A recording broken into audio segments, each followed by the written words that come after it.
I'm Luke Summerhays, and I love Thundurus.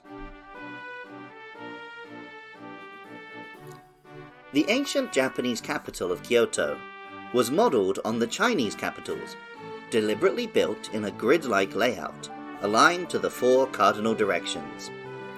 These compass points are each traditionally guarded by a mythical creature: the black tortoise of the north, the azure dragon of the east, the vermilion bird of the south, and the white tiger of the west.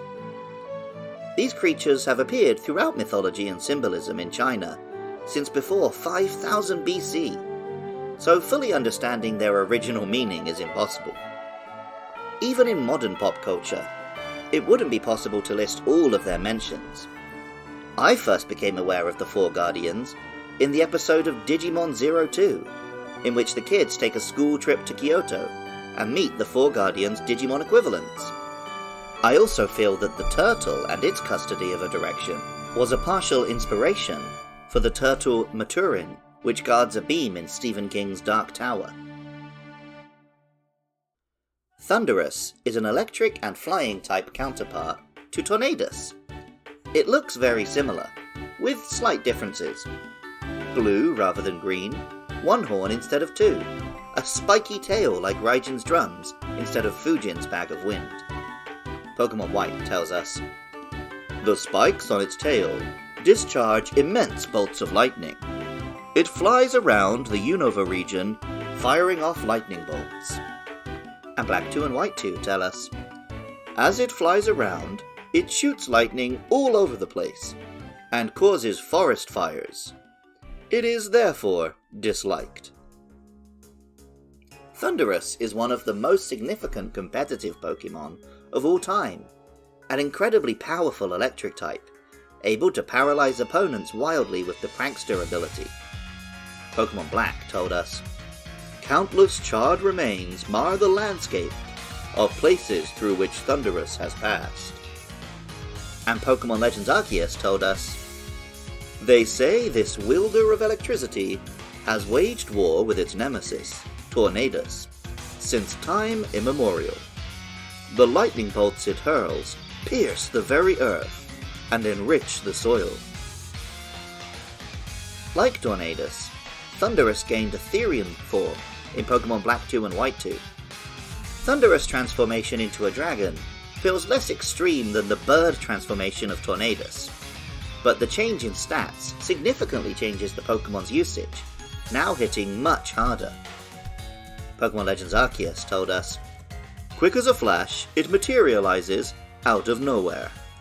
It pulverizes foes into nothingness, with showers of devastatingly powerful lightning bolts, launched from the string of orbs on its tail." Welcome back to Does Andy Remember Gen 5 Pokemon?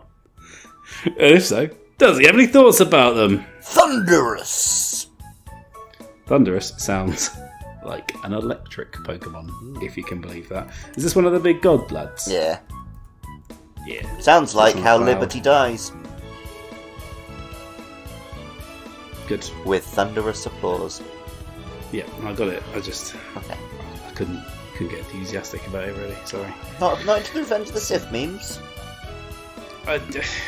It's fine, isn't it? It's not a good film, famously. So the only one I like is the high ground one. That is the high ground one. Thundurus is probably on the high ground. You mean that's Well, it's not the same point, is it? It's not like, you know, it's not I have the high ground, Anakin, is it? That's much more my speed. Simple, effective. It wasn't only in the video game scene that Thundurus was a force to be reckoned with. Friend of the show, Mikey from Pokemon Crossroads, got in touch with this to say about its legacy in the trading card game. During the Black and White era, a lot of legendary Pokemon got some great cards, and the forces of nature found themselves receiving some great cards.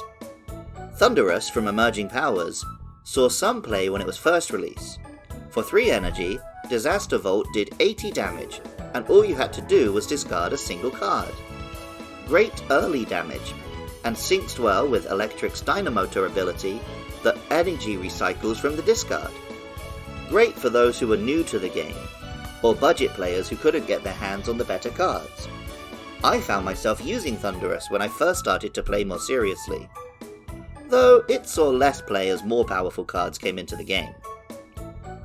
Still, Thundurus came crashing back into the game in the Plasma Freeze set, with Team Plasma, this time as Thundurus EX in its Therian form, and as a Team Plasma Pokemon.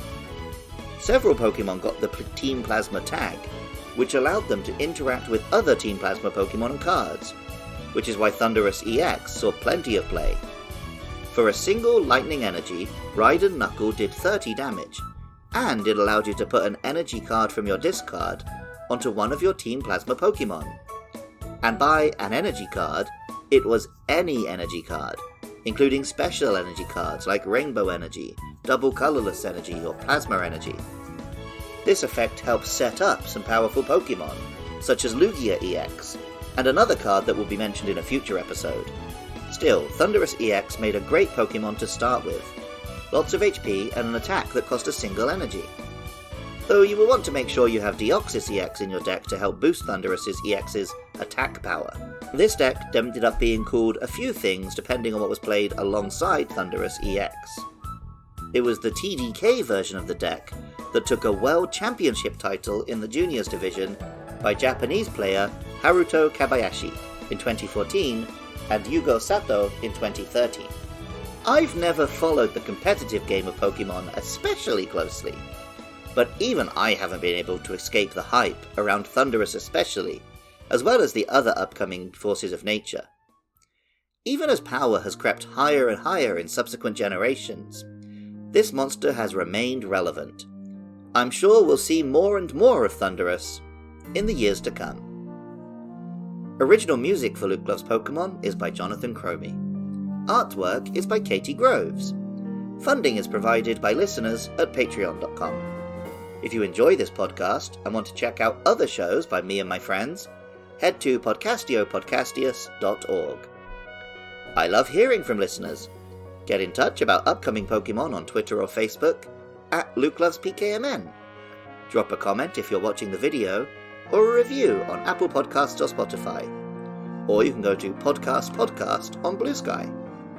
Coming up are Reshiram and Zekrom, so please get in touch about those or any other monsters.